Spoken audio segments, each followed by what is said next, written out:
Good morning, all of you, class 11th student. Akash inter college से bye प्रभान sir. Physics में जो भौतिक जगत फिजिकल वर्ल्ड के विषय में बताया था, भौतिक की परिभाषा बताया था। उसके पश्चात आता है द्रव्य। द्रव्य होता क्या है? द्रव्य वह वस्तु है, कहने का मतलब है कि द्रव्य एक प्रकार का क्या है, द्रव्य वह द्रव्यमान है, कहने का मतलब द्रव्यमान है वह वस्तु जो स्थान घेरती है। द्रव्य वह वस्तु है जो स्थान घेरती है। द्रव्य वह वस्तु जो स्थान घेरती है, जिसका प्रत्यक्ष व अप्रत्यक्ष रूप से अपनी ज्ञानेंद्रियों द्वारा अनुभव करते हैं। जिसका हम प्रत्यक्ष व अप्रत्यक्ष रूप से अपने ज्ञानेंद्रियों द्वारा अनुभव करते हैं, द्रव्य कहलाती है। कहने का मतलब द्रव्य वह द्रव्यमान है, वह द्रव्यमान है जो स्थान घेरती है, स्थान घेरती है, जिसका प्रत्यक्ष व अप्रत्यक्ष रूप से ज्ञानेंद्रियों द्वारा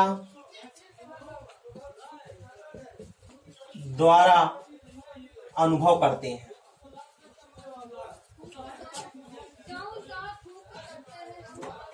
द्रव्य वह द्रव्यमान है जो स्थान घेरती है, जिसका प्रत्यक्ष व अप्रत्यक्ष रूप से अपने ज्ञानेंद्रियों द्वारा अनुभव करते हैं, द्रव्य कहलाता है, अर्थात मैटर कहलाता है।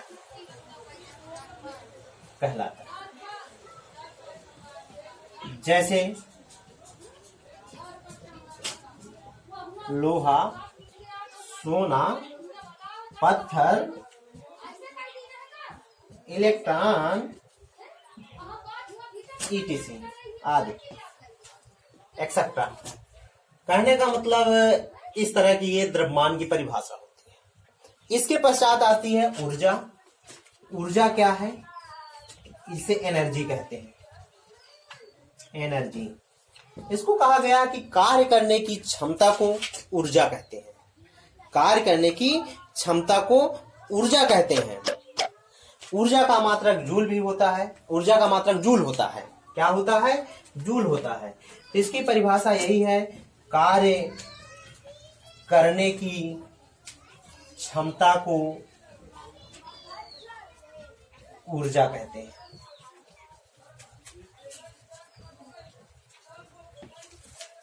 ऊर्जा का मात्रक जूल होता है।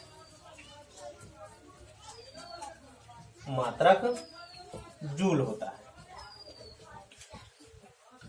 पहले इसे ये नहीं माना जाता था, समझा जाता था कि ऊर्जा और द्रव्यमान में कुछ संबंध है, लेकिन बाद में कुछ पता चला तो उसमें बताया गया है कि ऊर्जा जो होती है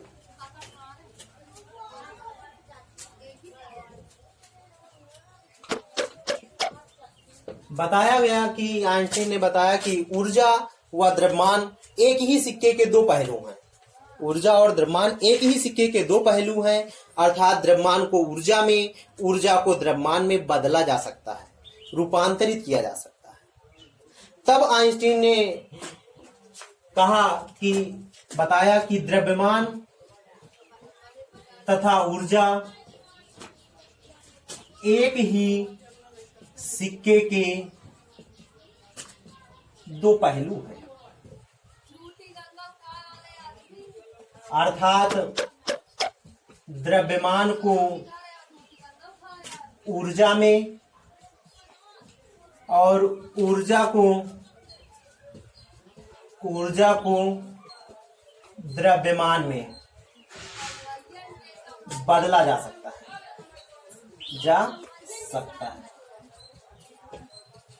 तब आइंस्टीन ने एक समीकरण प्रतिपादित किया कि ऊर्जा बराबर द्रव्यमान गुणे निर्वात में प्रकाश की चाल का स्क्वायर, अर्थात E बराबर क्या होता है, m इंटू ए सी स्क्वायर। कहने का मतलब E बराबर इसको mc स्क्वायर भी कहते हैं। यही आइंस्टीन का समीकरण है। आइंस्टीन के समीकरण के अनुसार इसकी परिभाषा भी दी गई है। तो इतना नोट कर लीजिए कि हम परिभाषा दे रहे हैं। इस परिभाषा के साथ में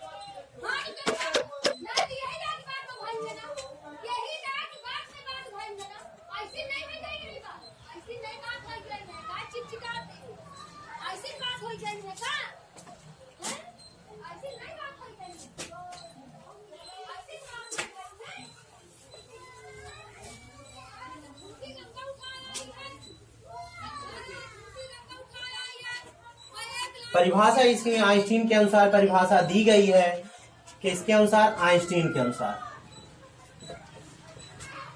अनुसार क्या परिभाषा है कि भौतिक विज्ञान विज्ञान की वह शाखा है, भौतिक विज्ञान विज्ञान की वह शाखा है जिसमें ऊर्जा, द्रव्यमान, उनकी अन्योन्य क्रियाओं तथा रूपांतरण का अध्ययन किया जाता है। भौतिक विज्ञान विज्ञान की वह शाखा है, भौतिक विज्ञान विज्ञान की वह शाखा है जिसमें ऊर्जा, द्रव्यमान,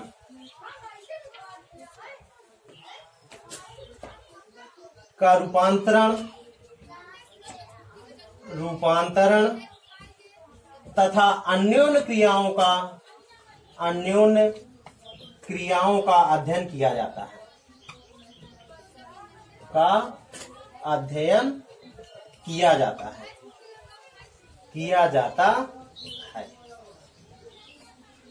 यही है आइंस्टीन के अनुसार भौतिकी की परिभाषा। भौतिक विज्ञान विज्ञान की वह शाखा जिसमें ऊर्जा, द्रव्यमान का रूपांतरण तथा अन्योन्य क्रियाओं का अध्ययन किया जाता है, वही क्या होता है, भौतिकी कहलाती है। भौतिकी का जनक आइंस्टीन को भी माना गया है, और फिर उन्हीं के साथ में अगर ये नहीं है विकल्प तो दूसरा भी है, जैसे न्यूटन है, अन्य लोग को भी माना गया है, गैलीलियो, न्यूटन। तो लेकिन मुख्य रूप से आइंस्टीन ही इनको जनक माने गए हैं। ठीक, थैंक यू। आज के नोट